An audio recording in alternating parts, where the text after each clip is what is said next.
ఇప్పుడు మనకు బాధలు కాదు, పక్కోళ్ళ పోట్లు ఎక్కువ అవుతుంటాయి. పక్కన ఈ ఎగ్గిపుల్లలు ఉంటారు, మాటల్ని ఈటెల్లా చేసి పొడుస్తూ ఉంటారు. దేవుడు బిడ్డ, దేవుడు బిడ్డ, దేవుడు బిడ్డ అని మంచి మంచి సంబంధాలన్నీ పాడు చేసుకున్నావు అమ్మాయి. నువ్వు మీ ఆయన భలే సరిపోయారే. మరి దేవుడు బిడ్డ 30 ఏళ్ళు వస్తున్నాయి. నాకు తెలిసి మీరు ఏదో ఆ మతంలో కలిపేటట్టున్నారు, మీరు పెళ్లి చేసేటట్టే లేరు. ఆ యేసుప్రభు నమ్ముకున్న వాళ్ళు ఎవరు, నన్నులా నరుసులా అళ్ళలో కలిపేటట్టున్నారని ఈ ఈ ఈ ఈ సోదరులు కొంతమంది ఉంటారు, పక్కన చేరి పొడుస్తూ ఉంటారు. అదేమన్నా మనం చిరాకు పడ్డాం అనుకో, మాదేం పోయిందమ్మా, మాకెందుకు,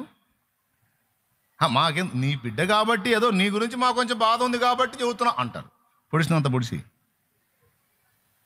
గుచ్చినంత గుచ్చి, అదేంటి నీ కోసమేనమ్మా అంటుంటారు. ఒకటే చెప్పాలా, అంత ప్రేమ తట్టుకోలేను, నా మీద చూపించవాకండి అని చెప్పు. దరిద్రం వదిలిపోయింది.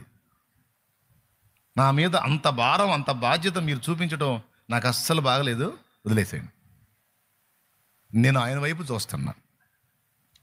శ్రేష్టమైన దానిని నా తండ్రి నాకు ఇస్తాడు, అది నా సమయములో కాదు, ఆయన నిర్ణయించిన నిర్ణయ కాలములో.